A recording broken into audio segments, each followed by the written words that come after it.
ये NCERT polity का discussion है और आज का टॉपिक है नियंत्रक एवं महालेखा परीक्षक यानी कैग। यह अध्याय 26 है। तो चलिए स्टार्ट करते हैं। भारतीय संविधान के अनुच्छेद 148 में भारत के नियंत्रक एवं महालेखा परीक्षक के स्वतंत्र पद की व्यवस्था है। यहां नियंत्रक का जो अर्थ है याद रखिएगा, नियंत्रक का अर्थ है सरकार के समस्त खर्चों पर निगरानी रखना और ऐसा प्राधिकार रखना जो सरकार के वित्त पर नियंत्रण रखे। महालेखा परीक्षक यानी ऑडिटर जनरल का मुख्य कार्य क्या है? ऑडिटर जनरल का मुख्य कार्य है संसद के द्वारा आवंटित धन की देखरेख करना और साथ ही यह देखना कि सरकारी धन का उपयोग उचित तरीके से हो रहा है या नहीं, और साथ ही साथ सरकार को वित्तीय मितव्ययिता के उपाय सुझाना भी इसका महत्वपूर्ण कार्य है।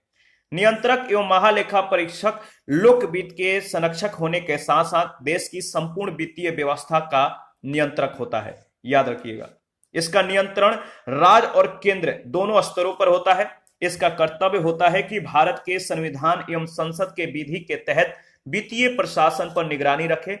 1976 तक नियंत्रक एवं महालेखा परीक्षक के कर्तव्यों और अधिकारों की सीमा के अंतर्गत केंद्र और राज्य सरकार दोनों के लेखा परीक्षण और तथा सभी तरह के वित्तीय लेन देन के समस्त लेखे सम्मिलित थे। लेकिन 1976 के संसद के द्वारा पारित एक अधिनियम के माध्यम से कैग को लेखांकन संबंधी दायित्वों से पूर्णतः मुक्त करते हुए उसके कार्य को केवल लेखा परीक्षण तक सुनिश्चित कर दिया गया।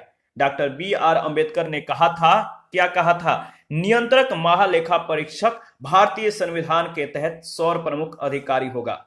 यह लोकतांत्रिक व्यवस्था में भारत सरकार के वित्तीय रक्षकों में से एक होगा। इन वित्तीय रक्षकों में उच्चतम न्यायालय, निर्वाचन आयोग एवं संघ लोक सेवा आयोग सम्मिलित है। इस बात को ध्यान में रखिएगा, इंपॉर्टेंट है। इसके बाद कैग की जो संरचना है इसके बारे में चर्चा कर लेते हैं।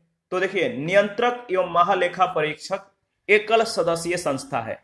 जो कैग है ये किस प्रकार की संस्था है? एकल सदस्यीय संस्था है। यह भारत के महालेखा परीक्षक विभाग का संवैधानिक प्रमुख होता है और इस विभाग के अन्य अधिकारी पूर्णतः कैग के अधीनस्थ होते हैं।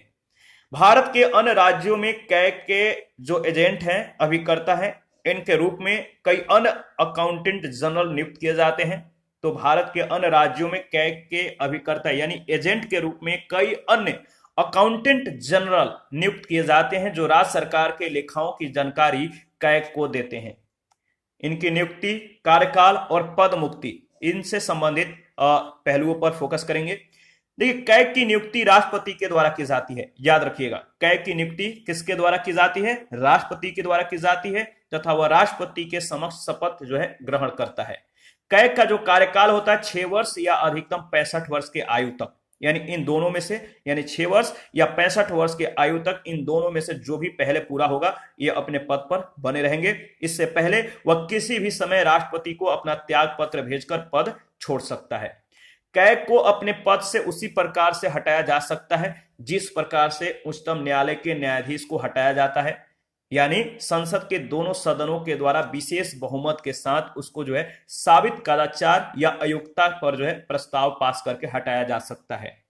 कैग का वेतन उच्चतम न्यायालय के न्यायाधीश के समक्ष होगा। कैग के पेंशन और भत्ते भारत के संचित निधि यानी कंसोलिडेटेड फंड ऑफ इंडिया पर भारित होते हैं।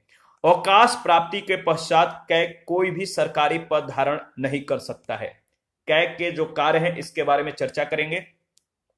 महालेखा परीक्षक का प्राथमिक उद्देश्य यह सुनिश्चित करना है कि संसद के द्वारा आवंटित धन को उसी उद्देश्य के लिए व्यय किया जा रहा है जिस उद्देश्य के लिए संसद ने आवंटित किया था, और साथ ही साथ यह भी देखना है कि धन वही प्राधिकरण खर्च कर रहा है जिसे खर्च करने के लिए प्राधिकृत किया गया था, यानी जिस संस्था को खर्च करने के लिए धन दिए गए थे वही कर रहा है या नहीं, इसकी भी ये निगरानी करेगा। लेखा परीक्षक का उद्देश्य यह होता है कि प्रत्येक खर्चे की वित्तीय आलोचना की जाए। यदि कोई अनियमितता पाई जाए तो उस पर उचित कार्यवाही की जा सके। इसके बाद आगे बढ़ते हैं। नियंत्रक एवं महालेखा परीक्षक अधिनियम 1977 के अनुसार कैग निम्नलिखित खर्चों का जो है ऑडिट करता है, लेखा परीक्षा करता है। भारत की संचित निधि पर भारित केंद्र सरकार और राज्य सरकारों के सभी खर्चों का ये ऑडिट करता है। भारत की आकस्मिक निधि और लोक निधि के सभी खर्चों का यह ऑडिट करता है, लेखा परीक्षा करता है। किसी विभाग के द्वारा किए गए सभी व्यापार, निर्माण, लाभ व हानि की जांच करता है। सरकार के सभी विभागों की जमा पूंजी की जांच करना इसका जो है कार्य है। इसके बाद सभी सरकारी कंपनियों के खर्चे की जांच करना, उन सभी निगमों के खर्चों की जांच करना जिनकी कानून के द्वारा कैग को जो है अनुमति दी जाए। कैग राज्य और केंद्र सरकार के सभी खर्चों की वित्तीय जांच करता है। खर्च कहां किए गए, किस उद्देश्य से किए गए, किस प्राधिकारी के द्वारा किए गए और किन योजनाओं में किए गए, इन सभी प्रकार के प्रश्नों की जांच कैग के द्वारा की जाती है।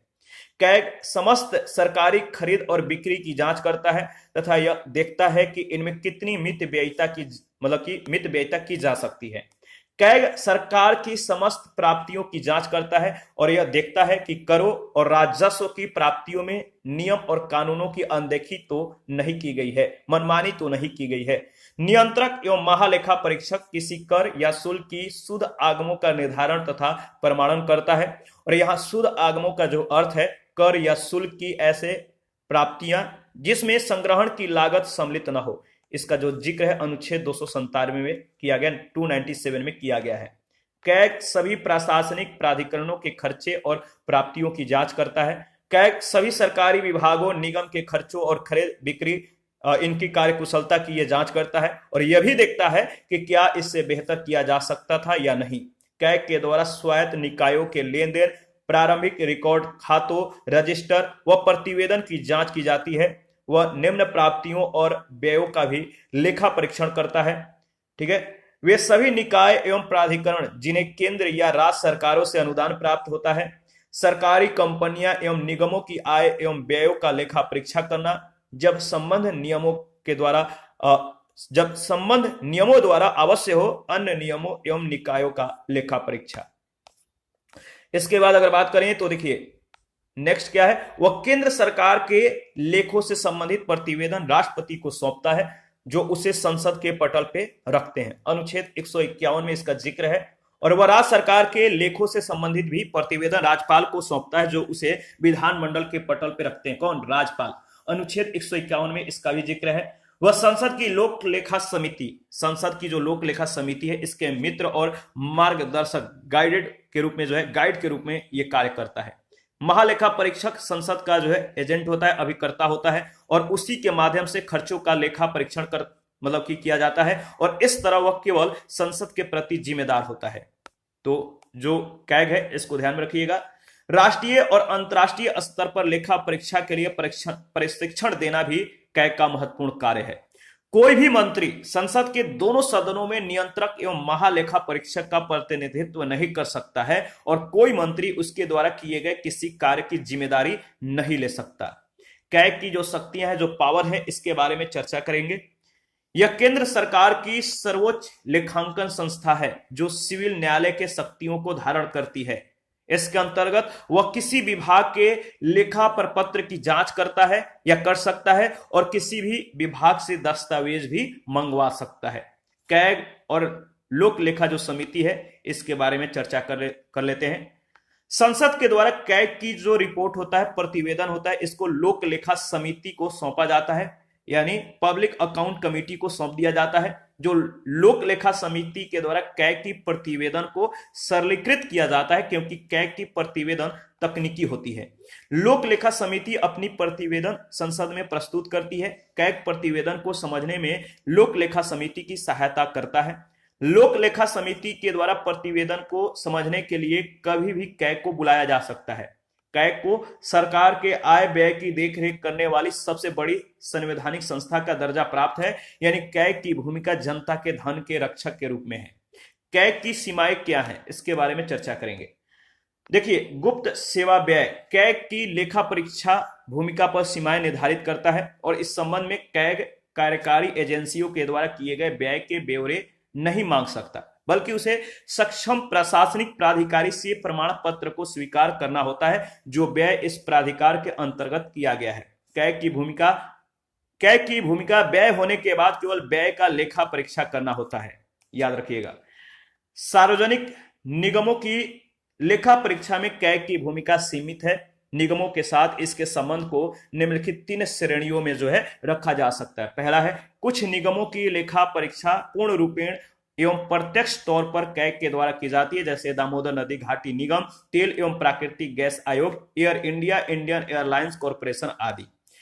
कुछ निगमों की लेखा परीक्षा निजी पेशेवर लेखा परीक्षकों के द्वारा की जाती है, जो कैग की सलाह पर केंद्र सरकार के द्वारा नियुक्त किए मतलब कि केंद्र सरकार के द्वारा जो है नियुक्त किए जाते हैं। यदि आवश्यक हो तो कैग पूरक लेखा परीक्षा कर सकती है। आवश्यक अगर हो तो कैग पूरक लेखा परीक्षा कर सकती है, जैसे कि केंद्रीय भंडारण निगम और औद्योगिक वित्त निगम एवं अन्य। कुछ अन्य निगमों की लेखा परीक्षा पूरी तरह निजी लेखा परीक्षा की जाती है। इसमें कैग की कोई भूमिका नहीं होती है, जैसे में जीवन बीमा निगम, भारतीय रिजर्व बैंक, भारतीय स्टेट बैंक, भारतीय खाद्य निगम इत्यादि। तो कुछ अन्य निगमों की लेखा परीक्षा पूरी तरह से निजी लेखा परीक्षक के द्वारा की जाती है और इसमें कैग की कोई भूमिका नहीं होती है, जैसे जीवन बीमा निगम में भारतीय रिजर्व बैंक, भारतीय स्टेट बैंक, भारतीय खाद्य निगम इत्यादि। इसको ध्यान में रखिएगा। इसके बाद कैग की भूमिका पर जो वर्तमान विवाद है इस पर चर्चा करेंगे। देखिए, वर्तमान में अगर बात करें प्रेजेंट में, नियंत्रक एवं महालेखा परीक्षक यानी कैग के द्वारा कुछ मामलों पर अनुमानित घाटे की बात की जा रही है, जो वर्तमान में विवाद का मूल कारण बना हुआ है। उनमें 2G स्पेक्ट्रम विवाद प्रमुख है। इन विवादों में 2G स्पेक्ट्रम जो है प्रमुख है। 2G स्पेक्ट्रम आवंटन 2008 में जो है पहले आओ पहले पाओ नीति के आधार पर किया गया था, परंतु कैग का मानना था यदि यह आवंटन नीलामी प्रक्रिया के आधार पर किया गया होता तो सरकार को लगभग 1,70,000 करोड़ रुपए का लाभ होता, जो कि अनुमानों पर आधारित जांच थी। इसी तरह कोयला ब्लॉक आवंटन में भी घाटा दिखाया गया। 2G स्पेक्ट्रम और कोयला ब्लॉक के आवंटन में जो है कैग के द्वारा अगर बात करें, याद रखिए 2G स्पेक्ट्रम और कोयला ब्लॉक के आवंटन कैग के द्वारा अगर बात किया जाए तो भारी अनियमितता का आरोप लगाया गया है और इसमें कैग ने अनुमानित घाटे की संकल्पना का प्रयोग किया है, जो वर्तमान समय में दुनिया के जो है अनेक देशों में प्रयोग किया जा रहा है। इसको ध्यान में रखिएगा, इंपॉर्टेंट है। इसके बाद देखिए, भारत के महालेखा नियंत्रक एवं परीक्षक से संबंधित जो अनुच्छेद है, जो आर्टिकल है, इसके बारे में चर्चा करेंगे। जो आर्टिकल 148 है, इसका जो विषय है याद रखिएगा, भारत के नियंत्रण एवं महालेखा परीक्षक की नियुक्ति और पद मुक्ति। 149 का जो संबंध है नियंत्रक एवं महालेखा परीक्षक के कार्य एवं शक्तियां। आर्टिकल 150 का जो संबंध है संघ तथा राज्यों के लेखा प्रारूपों के संबंध में राष्ट्रपति को सलाह। आर्टिकल 151 में जो मतलब कि उपबंध है अंकेक्षण प्रतिवेदन रिपोर्ट से भारत के नियंत्रक एवं महालेखा परीक्षक। तो कौन जो है प्रथम नियंत्रक और महालेखा परीक्षक हुए, कौन वर्तमान में है, ठीक है, कौन कौन है, आपको ध्यान में रखना है। यहीं से प्रश्न सबसे ज्यादा पूछे जाते हैं। तो भारत के नियंत्रक महालेखा परीक्षक जो रहे हैं, पहला नाम है वी नरहरि राव, प्रथम है, याद रखिएगा 1948 से 54, ठीक है। इसके बाद AK Chandra, AK Rai, S Ranganathan, A Bakshi, ज्ञान प्रकाश, TN चतुर्वेदी। इसके बाद CG Somaiya, VK सुंगलू, VN Kaul, Vinod Rai, Shashikant Sharma, Rajiv महर्षि और गिरीश चंद्र मुर्मू 2020 से वर्तमान। तो मैं दोबारा से इसको रिपीट कर देता हूं। देखिए, जो भारत के नियंत्रक और महालेखा परीक्षक है, नाम याद रखिएगा। पहला नाम आता है श्री नरहरि राव का, इसके बाद AK चंद्रा, इसके बाद AK राय, इसके बाद S रंगनाथन, A बख्शी, ज्ञान प्रकाश, TN Chaturvedi, CG Somaiya, VK सुंगलू, VN Kaul, Vinod Rai, Shashikant Sharma, Rajiv महर्षि 2017 यानी अगस्त 2020 तक रहे और गिरीश चंद्र मुर्मू अगस्त 2020 से वर्तमान तक। तो ध्यान में रखिएगा। देखिए, इसके बाद अगर बात करें तो प्रवासी भारतीय मामलों के मंत्रालय का विदेश मंत्रालय में विलय, इस पर आधारित कुछ पॉइंट है, इसको ध्यान में रखिएगा। अगर बात किया जाए तो देखिए 7 जनवरी 2016 को केंद्र सरकार ने विदेश मंत्रालय के साथ, जो केंद्र सरकार है इसने विदेश मंत्रालय के साथ प्रवासी मामलों के मंत्रालय का विलय कर दिया। इसका उद्देश्य क्या था? न्यूनतम सरकार अधिकतम प्रशासन के लक्ष्य को प्राप्त करना। विदेश मंत्रालय का यह मानना था कि प्रवासी भारतीय मामलों की जो मंत्रालय है इसको अनिवासी भारतीय मंत्रालय के रूप में स्थापित किया गया था, ठीक है। 2014 में पुनः इसे प्रवासी भारतीय मंत्रालय नाम दिया गया और 2014 से दोनों मंत्रालयों के लिए एक मंत्री और एक राज्य मंत्री बनाए गए, जिन्होंने अनुभव किया, क्या किया गया कि विदेश नीति मंत्रालयों के हितों और उद्देश्यों में जो है स्वाभाविक समानता है।